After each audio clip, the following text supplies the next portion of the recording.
आज भगवान छन् भने हाम्रो दिदीलाई छिट्टै सन्च हुन्छ होला, छिट्टै राम्रो हो र घर फर्किनुहुन्छ हाम्रो दिदी। हात्ती त गणेश भगवानकै रूप हुन्। गणेश बाबा भनेपछि सबैले ढोगिन्छ, राधे गरिन्छ। हात्तीलाई देखेर गणेश भगवान आए भनेर सबैले चरण पढिन्छ गणेश भगवान भनेर।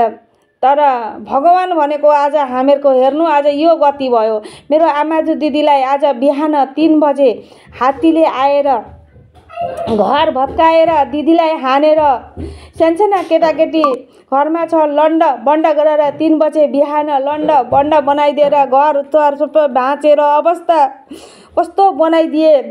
दिदीको हालत पनि उस्तै बनाइदिए। गणेश भगवान हो रहेछन् त, भगवान हुँदो रहेछन् त। हात्ती भगवान हुँदो रहेछन् त, हुँदो रहेनछन्। के अपराध गर्नुभएको थियो, के पाप गर्नुभएको थियो हाम्रो दिदीले, के चाहिँ पाप गर्नुभएको थियो।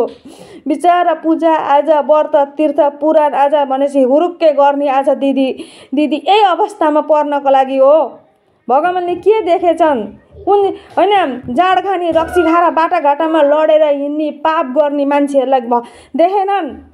यति राम्रो धर्म कर्म गर्ने मान्छेलाई किन यस्तो गरे। हे भगवान हाम्रो दिदीलाई छिट्टो निको होस्। हे भगवान हाम्रो